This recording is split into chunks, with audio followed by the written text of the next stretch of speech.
বাবা বাবা শাড়ি আমার নয়।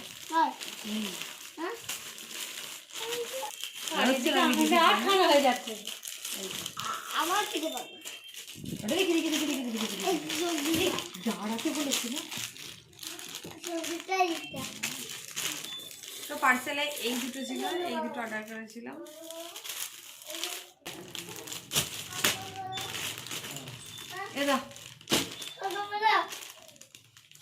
তো পার্সেলটা অর্ডার দেওয়া ছিল, পার্সেলটা চলে এসছে, তাই চেক করছিলাম যে পার্সেলটা সব ঠিকঠাক আছে কিনা। তো বাবানের দেখছো কেমন পাকা পাকা কথা, দেখো এত পাকা পাকা কথা বলছে। তো যাই হোক, পাঞ্জাবিটা বেশ সুন্দর হয়েছে, শাড়িটাও বেশ সুন্দর হয়েছে। তো চলো, আর আমি এখন রেডি হয়ে যাব, তার কারণ আমাদের এখানে পুজো রয়েছে। কি পুজো? তো চলো রেডি হই, তারপরে দেখাচ্ছি। আর যেহেতু শাড়ি গয়না পরবো, আর একটু যদি আলতা আর সিঁদুর না পরি তো ভালো লাগে না, না পুজো দিতে যাব, ওর জন্য তাই আলতাটা পরে নিচ্ছি। তো চলো রেডি টেডি হয়ে একবারে চলে যাব পুজোর ওখানে। প্রচণ্ড লেট হয়ে গেছে, আর বাবান এদিকে তাড়াতাড়ি করে স্নান টান করে ঠাকুরের কাছে মানে তুলসী তলায় জল দিচ্ছে। আর এটা আমি তোমাদের আগেও বলেছি, বাবানের এটা প্রত্যেক দিনকার অভ্যাস। এই যে দেখতে পাচ্ছ, এটা হলো আমাদের রাশের ঠাকুর। তো ভাইয়ের মানসিক ছিল, তো সেজন্য আজকে পুজো দেওয়া হলো। তো চলো পুরোটা দেখতে থাকো, তোমাদের খুব ভালো লাগবে।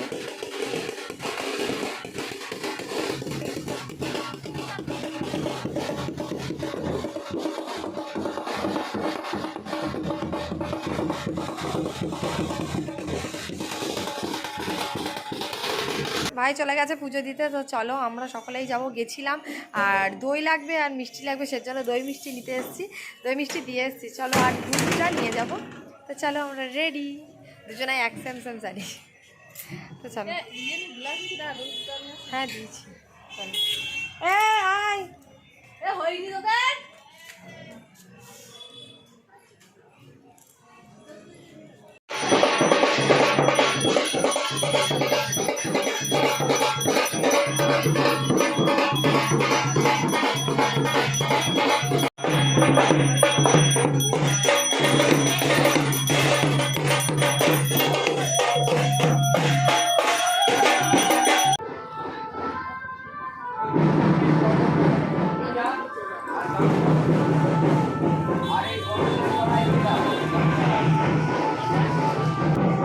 জায়গাটা আমি জুম করে দেখালাম, তার কারণ বাবান দেখো কি কথা বলছে, ওর কথাগুলো বেশ ভালো লাগলো বলে আমি এর জন্য এই জায়গাটা তোমাদের জুম করে দেখাচ্ছি।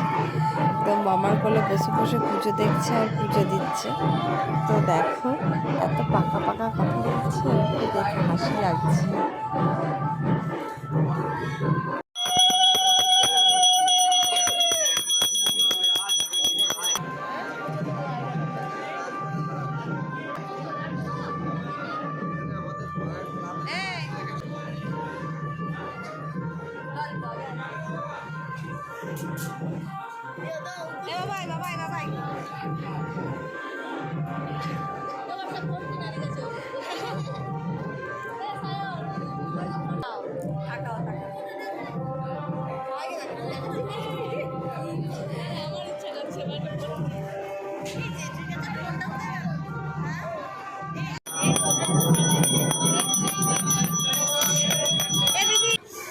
তো যজ্ঞ টজ্ঞ সব হয়ে গেছিল, তো তারপরে আমি একটু স্টাইল করতে করতে চলে এসেছি বাইরের দিকে একটু ছবি তুলবো বলে।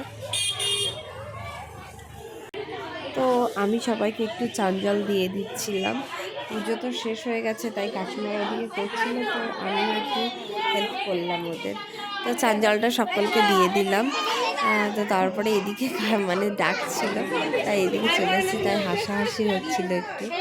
তো চলো, চান জলটা দেওয়ার পরেও আমি অনেক কিছু কাজ করেছি বলতে প্রসাদ বিলি করেছিলাম। তো চলো দেখে রাখো, ভালো কি বলো তো, এইবার ফার্স্ট টাইম এতটা কিছু করার কারণ হলো মানে আমাদের বাড়ি থেকে পুজো দেওয়া হয়েছিল, ভাই আর কি ভাইয়ের মানসিক ছিল যে প্রথম মানে চাকরি পাওয়ার পরেই আর কি ঠাকুর দেওয়ার জন্য। তো যাই হোক, এবার তো খুবই ভালো লেগেছিল, তো ঠাকুর দেওয়া হয়েছিল, সকলে মিলে এতটাই আনন্দ করতে পেরেছি জাস্ট ধারণার বাইরে, প্রচুর আনন্দ হয়েছে।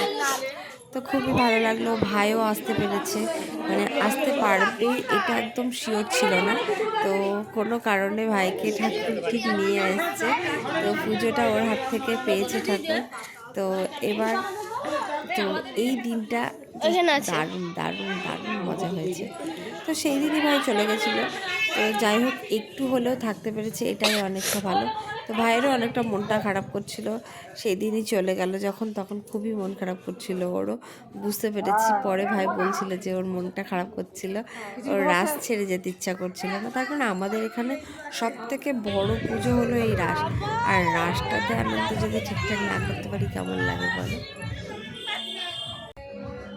তো তারপরে পুজো হয়ে গেছিলো আর আমি প্রসাদ নিয়ে বাড়ি চলে আসলাম। তো চলো দেখো, বাড়িতে এসেই আমার আর একটা কাজ পড়ে গেছিলো, প্রেশার কুকারের এই ওপরের সিটির যে নাটটা থাকে ওটা খুলে গেছিলো, ওটা ঠিক করা। আর এটা নিয়ে এটা আমার একবার বড় একটা ঘটনা রয়েছে, মানে স্মরণীয় ঘটনা।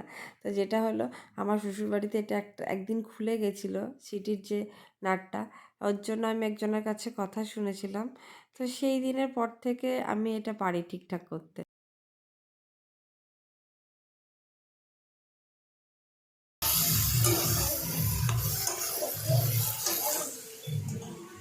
আর এ যাচ্ছে বিয়ে বাড়ি, বল আমরা বিয়ে বাড়ি যাচ্ছি। হ্যাঁ বিয়ে বাড়ি যাচ্ছে, হ্যাঁ ঘড়িটা তো তো দেখে রেখেছি অঙ্কু যেন হাত না দেয়, ঠিক আছে। তো চলো, ভাই আজকে চলে যাবে প্রথম পুজোর দিন, তাও থাকতে পেরেছে এটাই অনেক। তো আজকে আমাদের মানে বাড়ির থেকে পুজো দেওয়া হয়েছে, মানে ঠাকুরটা ভাই দিয়েছে, যেহেতু ভাই প্রথম চাকরি পেয়েছে ওর জন্য মানসিক করেছিল বাবা, ওর জন্য এবার প্রথম পুজোটা ভাইই দিল। তো ভাইয়ের জন্য এগুলো সব রেডি করা হয়ে গেছে, ও ওগুলো নিয়ে যাবে, আরও বাকি সব আছে, ওই যে ওর ব্যাগ আর ওই জিনিসটাও আছে। তো চলো বাকি জিনিসগুলো সব রেডি করতে হবে। আর তো চলো আমি এখন তাড়াতাড়ি করে একটু রেডি হয়ে নিই, মানে এটা চেঞ্জ করে নিই, চেঞ্জ করে অনেক কাজ রয়েছে, একা একা মা করছে।